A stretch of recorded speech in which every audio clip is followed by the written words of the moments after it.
and welcome to the Career Coven, the podcast for serious careers with unserious chat. I am Bec, a coach, corporate citizen, and recovering perfectionist. And I'm Annie, a workaholic learning boundaries. In each episode, we unpack career challenges and workplace wisdom through honest conversations, practical tools, and a healthy dose of real talk, so you can thrive on your own terms. Let's get into it. How are you, Bec? How have you been since we last spoke? How have I been since we last spoke? I've been fine. I'm in the process, as you know, as I've mentioned, buying a renovation project, and I just keep unveiling things that are really expensive that I didn't know existed. So that's kind of annoying. But I use ChatGPT to try and help me work out what sort of technical design I needed for my house. And I was like, I feel like I'm an advanced human doing that. I can confirm you're not an advanced human for doing that. But yeah, I love ChatGPT. It's our friend. How am I? Yep, I'm well. I'm well, thank you. Everything's ticking along, as it were. So, How's our girl Susan? my sweet girl, she's an angel. She's asleep next door. She's basically been asleep for almost the entire day today, which is unusual. But yeah, she had some playtime with some other dogs, which just really took it out of her. She's not one for socializing. So yeah, but she's a dream. Obviously, she's everything I have ever wanted or dreamed of having. So, it's good to feel that about your dog. But yeah, otherwise, no real news from my end. Continue to be prepping for the old wedding number 2. And otherwise, just sailing through life, breezing on through. Easy breezy, me. Easy breezy. Lovely. I mean, can't wait for wedding number 2. Gonna be best weekend of the year. Oh, fingers crossed. Fantastic. Today, Annie, we are talking about the books that changed our lives. I came across this question in reflection prompt from my coaching course, and I just thought it was such a great question. And I wanted to know your answers to it. And I wanted to know everyone's answer to it. I'm constantly hungry for book recommendations in a way that far exceeds my reading output. But I sort of collect books I want to read in Goodreads like they're going out of fashion. Interesting. How many hours a week do you say you read? Just to put you on the spot. Well, I'd like to say I read a lot, but in fact, I audiobook a lot. And in my head, that still counts as reading. That's a fact. That's a true fact. I have a baby and I often have 0 spare hands, but my ears are often available for content consumption. And I am really loving audiobooks on mat leave. I won't talk about it in detail, but Demon Copperhead was amazing. And by Barbara Kingsolver. Fantastic, would recommend. And I'm probably reading I'm listening to one audiobook a week, I would say. Variable depending on length, but about that at the moment. What about you?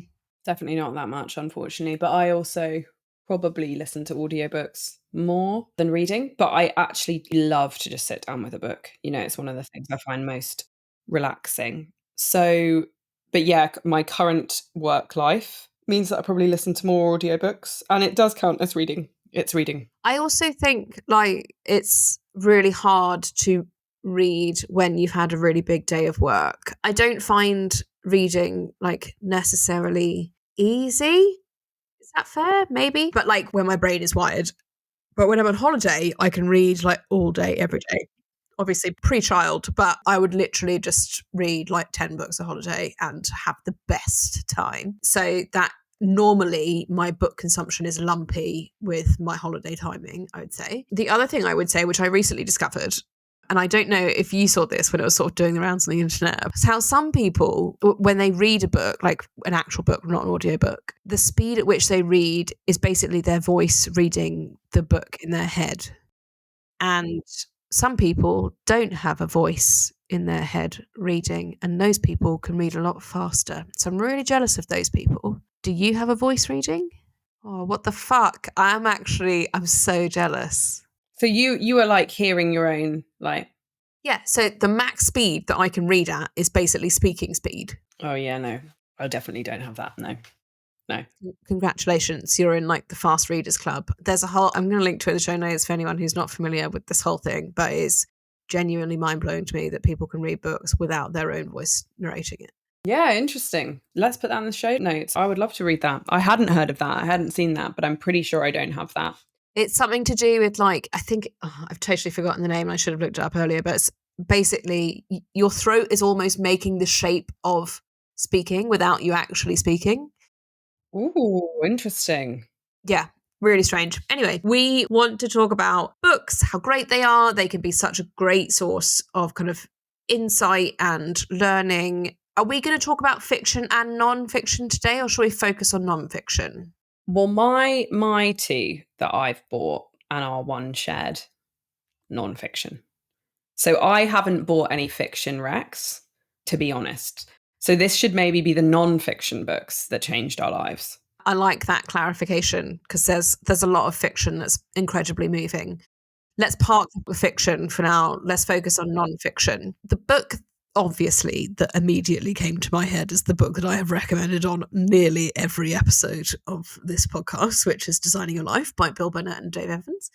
I am not going to do that today because I can't take that today. Do you know what I mean? I've just described myself as easy breezy. If I have to sit through another but design your life. We know you love it, and respectfully, we all respect it. And one day I will read it. But enough's enough. What's the next one on your list? So I'm parking that one for today. Did you have one that immediately came to your head on this topic? Yeah, mine is my first one. It's called... Should we roll straight in? Yeah, should we just do it? Yeah. It's called Play Bigger by Ramadan, Dave Peterson, and Christopher Lockhead. And it's a strategy book about creating new categories of company. And that sounds incredibly boring when I first say it like that. But it's really, I think, quite an inspiring way to think about how you can create things that have never existed before. And you can shape markets to meet those new creations if you are smart about the things that inform your category. And so I think that for me, one thing I always struggled with when I was a founder was I had lots of these big ideas, but women aren't really meant to typically have big ideas. I didn't necessarily have a lot of confidence, even though I had the ideas. And I think this book really was I remember listening to it at a time where I was before I was fundraising, and I was really yeah, no, you actually can create things that are completely novel with good inputs, and you can move markets towards your way of thinking if you think big enough. But it's also you really have to, one of the premises, you'd really have to do the research and define your category really, really, really well. And then you have to it's called Play Bigger, right? But you have to really go after it once you decide that that's what you're going to do. No holds bars, very intense. And I think that, yeah, I found it both kind of strategically interesting in terms of it kind of explains to you how you would create a category and what things should be considered. And obviously it talks through a lot of very practical examples of categories that have been created. But it also is just quite an inspiring way to think beyond maybe your own constraints, which is actually a theme in both of my books. So that's my first one. And that's really why that's why it changed my life. I think it just got me to kind of believe in myself at a time when maybe I was struggling to do that. So yeah. And I think, it was the right book at the right time for you. Would you say the best audience for this is a sort of aspiring entrepreneur, founder? For sure. Yeah. For sure. I wouldn't say if you were a postman that loves fishing, I wouldn't say this is going to be the book for you. It might be. But if you're not trying to create a new type of industry, then it might be a bit dry. Do you know what I mean? So yeah, I think the audience for that one would be founders, aspiring founders, someone that has maybe an idea but doesn't necessarily believe they could or should do it. I think listen to this. Get pumped. There we go. So we're not going to talk about design your life, but what are we going to talk about from your perspective? I found having sort of proposed this topic, I actually then found it incredibly difficult to answer. And I think the reason why I found it incredibly difficult to answer is because it's difficult to sort of prioritize. And when I was talking to my husband about it, he made a really good point that so many books are sort of really time, place, context specific in terms of what they mean to you when you read them and the kind of mindset that you're in and those sorts of things. And I also just sort of think I've got a bit of a recency bias in my book list because I have done a lot of reading about sort of being pregnant, becoming a mum, those sorts of things. I sort of hesitated to put this in here because this is a careers podcast, but then I thought it would be remiss of me not to. So I'm going to go for it anyway and skip ahead if this is not relevant, but it's relevant to everyone because you all came from a vagina. So Amen. Yes, we did. So the first book is Matrescence by Lucy Jones. I actually referenced it in season 2 in the episode with Alice Pelton about pregnancy at work. It is the most honest book I could find and relate to about my experience of being pregnant and like early motherhood, because it's just an honest experience. And I think so much of the reading that I've done in this space in this time is about, I really value when people are honest about those experiences because you don't hear usually kind of what's going on in the depths of it. What I really liked about it was it's kind of really true to the kind of volatility of becoming a mother. The book is sort of goes through a lot of scientific studies and research. Well, I say a lot, there aren't that many on pregnancy and kind of the perinatal period, but where there is science, it's included. And the author, Lucy Jones, is sort of, generally speaking, she writes from a place of intersection of ecology, health and culture. And one of the things I love about the book is when at the start of each chapter, which sort of goes through what's happening in your experience, she has a reference of what's happening in nature, of something that really incredible that's happening in a kind of similar way, which I absolutely just love. I think it's really clever. And, you know, part of becoming a mother is this whole physical experience that you have very little agency over once it starts, if any. And part of it does just feel like a completely different experience to what's happening in your head. And then there's also the kind of psychological aspects of it too. But I just thought it was really incredible. I would recommend it to absolutely anyone who's pregnant. I just sort of buy it for, like, it's to me staple reading. There was another book that I read in this time called Maternity Service, which I probably also put as staple reading. That's by Emma Barnett, who's a Women's Hour host. Someone else in our coven also recommended this book, a friend of the pod, Penny. She said, as a non-mother, I found this an amazing insight into something I won't ever experience. It was the first book that seemed to come close to capturing what I saw in all the women around me. She's a women's coach. So I would say this is the book that really, for me, was when I found pregnancy really fucking hard. This was the book that was like, that's just normal. And that was really reassuring. Yeah. Okay, that's my first one. What's your next one?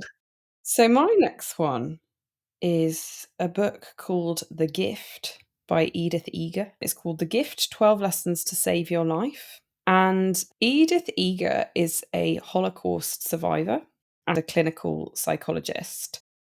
And her big revelation that she talks about in the book, but is definitely from her own personal experience, is that there's like no greater prison than the prison in your own mind. So she was like, nothing that she ever experienced in the concentration camps was ever as bad as the self-imposed limits that you put on yourself. Like nothing anyone else could ever do to you could be as bad as the things that you do to yourself in terms of kind of self-limiting beliefs. And yeah, it's like a chapter by chapter kind of manual of different types of trauma that cause you to react in your mind and put walls up and create like what she calls like prisons for yourself. So there's like a chapter on victimhood, fear, guilt, anger, avoidance. And like basically, you know, it's all about you can free yourself from those traumas if you just kind of accept what happened to you, recognize that you can't control the things that happen to you that are done by other people, but you can choose how you respond and how your brain responds. So yeah, her overall kind of mantra is like, you're not the things that happen to you, you're what you kind of choose to become. She's like the top most inspiring woman ever. She's like, Sounds amazing. she's a legend. And I think she was like 98 when she wrote this book or something. Wow. Which is still just really like, it's really feeding that like she is just the most amazing woman. I think she has now passed away, but it is quite extreme, obviously, because it comes from like, she obviously went through one of the single worst things that's like ever happened in modern history, and come out with like such a kind of positive way of processing that trauma, and like had then such a massively positive impact on the world. But I just think that for me, self-limitation is like a repeat theme. And I am someone who really, really struggles, especially like just before things are about to like change. It's like holding on for like the final moments of trauma has always been something I've found like very, very difficult. And I think that is just a behavior pattern, and this book kind of, yeah, it sort of helped me understand that. But I also just think she's just such an amazing person to like listen to. And it's such an enlightening perspective. And yeah, just a very, very impressive, amazing woman. But it was during the pandemic at a time when I was feeling super low energy. So again, as you said before, it was like the right book at the right time. And then it's like really kind of struck a emotional chord because of that. I mean, that sounds absolutely amazing. I'm gonna put this on my reading list. She's amazing. This is not the only Holocaust book that has appeared in the show notes, actually. There was a recommendation from Letty, friend of the pod, and she also recommended a book different in sort of style and content by Viktor Frankl, which is called Man's Search for Meaning. And this book is also come up in our coaching course. Viktor Frankl's kind of point is that even in the darkest time in your life, if you have agency to decide which shoelace you tie first, left or right, you're kind of exercising your agency, and you can kind of bring yourself out of it. And Letty said that it helped her solidify her belief that everyone can find meaning and purpose in life by how they respond to their experiences, despite the most dire of circumstances. So different angle on a similar topic, but I think there's so much we can learn from both of those books. That's a really special recommendation. I'm almost embarrassed to recommend my second book. No.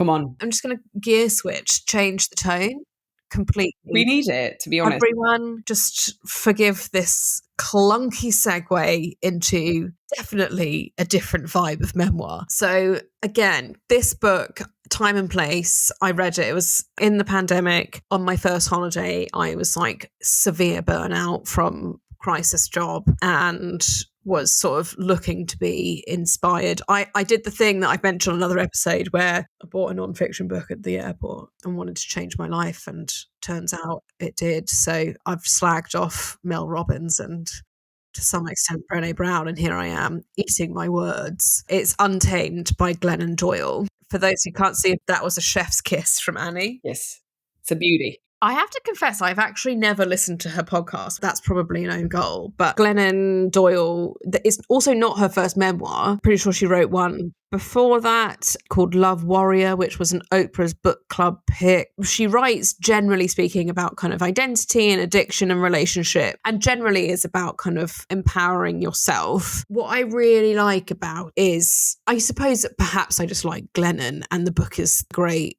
part of that. I haven't read the first memoir. The second one, Untamed, is about a phase in her life, which happened after the first memoir, where she goes through this like really deep questioning of just some really core things in her life. One being her sexuality. She just, having been married for a really long time and lived a sort of heteronormative life, realised that actually she was sexually attracted to women, and has subsequently married a woman, and also sort of deeply questioned her relationship with religion, and went from being quite Christian, I believe, to being much more kind of spiritual in a more organic way. And I suppose as part of this, the entire memoir is about kind of trusting your kind of instinctive knowing, which I just really believe in. I'm sort of a really strong believer in intuition. I think I have a strong intuition. I always listen to my intuition. So it was kind of nice to feel that kind of thread being pulled in a book. I really like the phrase, we can do hard things, which is a classic Glennon Doyle phrase. So I think there's just a lot to be kind of inspired about in this story, as a reminder just that, you know, we all change and evolve as people, and that's okay. And I think that's really great message. It reminds me of, have you heard of a book called Women Who Ran with the Wolves? No. So this is an older book, a much older. So I'd say Glennon Doyle's, it's almost like a new age memoir version of it, but it's written by a woman called Clarissa Pinkola Estes, and she's a psychoanalyst, but also a poet. And she talks about what it's like to be the kind of archetypal feminine and the feminine psyche, but explores it through kind of myth and folklore. This is a bit of a left field recommendation. It's not for everyone, and like that's fine. But it sort of talks about the wild woman archetype. That's Clarissa's big thing. And that's about kind of deep instinctual feminine souls. So it feels kind of like a more modern, specific example of that. I'd say it's more accessible than Women Who Run with the Wolves. That's a great book, but I'd say that's a sort of staple woman book, Run with the Wolves, and Untamed is a slightly more popularized memoir of the same vein. But I just think it's so cool that to have the courage to do that. Yeah, I agree. Especially if you're a public figure, to just sort of rewrite the rules of your life. I think that's really powerful. You've read it. What did you think? Yeah, I loved it. She's very inspirational. And I think, like, you know, she did it in the middle of her life. And I think there is just something so brave. You know, she had kids, as you say, it was a very heteronormative life. It wouldn't have been easy to get out of those societal structures. And she did it anyway. I just really liked the whole energy of it. It was just so affirming, right? Not, you know, and like, what did people think of me? It was actually more just like, no, I really fucking realized I don't give a shit what people think about me, because I want to do the things that make me feel happy and authentic and give me energy. And yeah, I found the whole thing an absolute delight, end to end. Really a strong rec from you there, I would say. Different in tone to... Mine feel a bit more miserable. Mine have come from places of sort of kind of deep introspection and misery, whereas that one feels, you know, a bit more fun. There was soul searching happening at the time that I was reading it, but it's, I'd say, a bit of a lighter, more of a sort of light bedtime read. I definitely read it on a beach, so it probably classifies as a beach read. Okay, we both included the same book, so we should both talk about it. And actually, you recommended this book to me, so I can't take credit for that. I just hopped on to your train on this.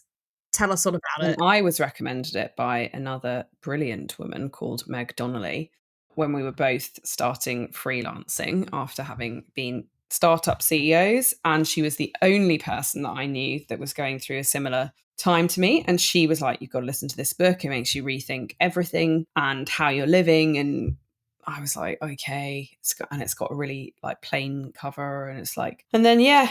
It's an absolutely amazing book, isn't it? It's an absolutely amazing book. It's called The Almanack of Naval Ravikant.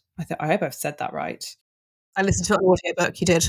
By Eric Jorgenson. So yeah, Naval Ravikant is an Indian American entrepreneur, and he is a founder of a very successful tech platform called Angel List that connects startups with investors. And then he's gone on to make lots of investments over his time in Silicon Valley. And he basically is a very successful investor, a very successful person, but has a kind of very simple attitude towards life. And in this book, he shares his sort of philosophical insights on wealth and happiness. And yeah, I think that different, maybe you say the things that really impacted you, but I will say the thing that it made me change my perspective on was particularly wealth. I thought about how to create wealth and what wealth was in a very different way after listening to this book. And I listened to it, I didn't read it. So his position on wealth is that he would say you should leverage a specific knowledge, accountability, and basically use the deep skills and knowledge that you have to create long-term wealth rather than short-term wealth. So he is a big advocate of like avoiding zero-sum games, understanding the value of compounding and investing every month, even if it's a really small amount over a really long time horizon, that will give you much bigger outcomes than investing like a lump sum at a later point in time. He also talks about investing in assets so that you can earn money whilst you sleep. We were both really into this for a time. I specifically remember us wanting to take pictures of our toes and put them on a platform so that we could earn money whilst we slept. And I still think a lot of mileage in that for us, potentially. Lots of I'm going mileage. to rule it out. I don't have attractive feet and they're actually 2 sizes bigger since pregnancy, but I'm never going to rule it out.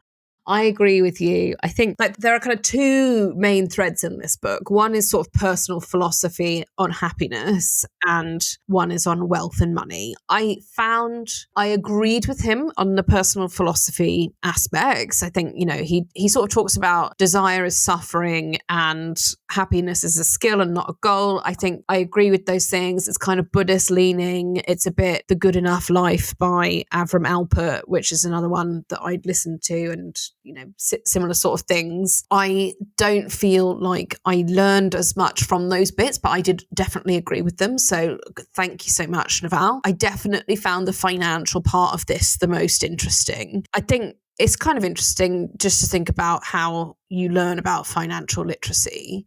I used to run a financial literacy program in schools where I went to university, and it is kind of amazing that something as basic as like compounding interest just slips out of the imagination and knowledge of the general public, or you know about it and then you forget about it and then you don't action it. And so I definitely agree the wealth versus money thing was, I think, really important. And one of the things that I took away from it was, if you are earning in a sort of standard job and you're basically paying for your mind to be rented or whatever, but you will always be constrained by the amount of time that you have to work, and that will cap how much wealth you can make. So then he talks about other ways that you can make wealth.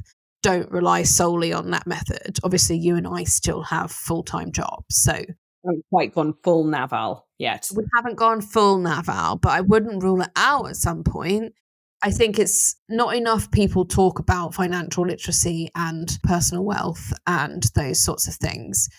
There's a whole scale and spectrum of what people need and can do and can action. But I think this is a really, really helpful book from someone who has sort of done it and become extremely wealthy. And I suppose in the context of extreme wealth, it is even better that he still has a sort of Buddhist philosophy that sits behind him. As you were talking, had to do a quick Google just to make sure like he wasn't a sort of bell-end Republican, but he's not. So That would be way off piste. That's just what normally happens to really rich people, right? Yeah, you're right. But we're okay. So yeah, absolutely love this book. Want to make money while we sleep. Maybe one day this podcast will make money while we sleep. It's not today. Call Soul Cycle. Soul Cycle, we're waiting for you. Okay, we had a sort of quick fire round. Those are our deep dive ones of things that we didn't have time to talk about ourselves, but would definitely recommend. I'm going to start off with a sort of, I'd say, core late 2010s/20s feminist writing. The Authority Gap by Marianne Sieghart, Invisible Women by Caroline Criado Perez, Fix the System, Not the Women, Laura Bates. All very good books, lots of facts, lots of strong points. I would add some really core anti-racist nonfiction literature. So Why I'm No Longer Talking to White People About Race by Rennie Edo Lodge, and How to Be an Anti-Racist by Ibram X. Kendi. And then I would add one last quickfire recommendation for The People Pleasers, which I have recommended, I think, in season 1, but I will do it again because it's great. Please Yourself by Emma Reed Terrell. That's about stopping people pleasing. It's great.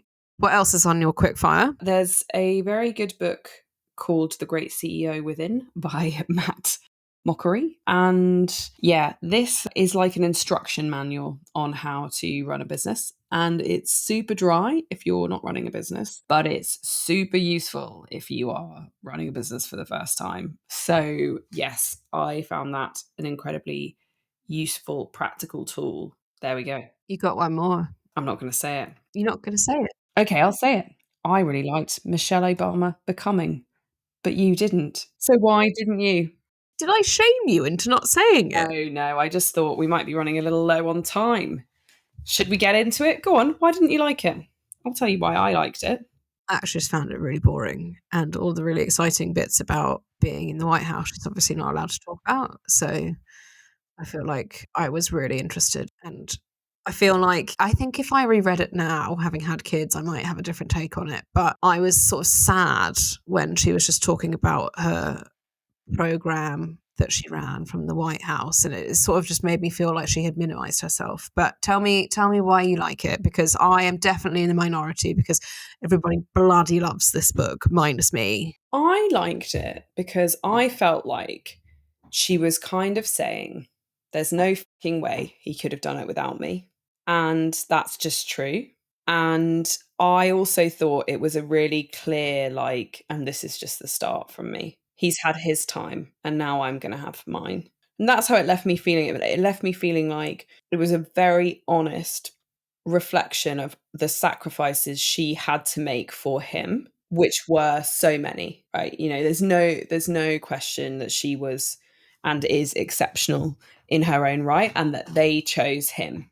And maybe that was right. But I thought she shared her resentment enough for me to feel really like, yeah, you know what? You're fucking right. You are as much to thank for his impact on the world as he is, as far as I'm concerned. And I think that probably struck a chord with me because now I'm a bit older. I think there are sort of ebbs and flows in marriages, and I'm not sure that I believe that everyone can go full tilt at the same time all the time, because I just don't think it works. And so I liked this idea that he'd had his time and now it was going to be hers. I found that very practical and inspiring. Yeah, okay, I can definitely see your take on that. And I think at the time that I read it, I was probably like, well, I'm never going to sacrifice my career for my husband's. And actually, I really take your point that there's not a lot of literature about dual career households.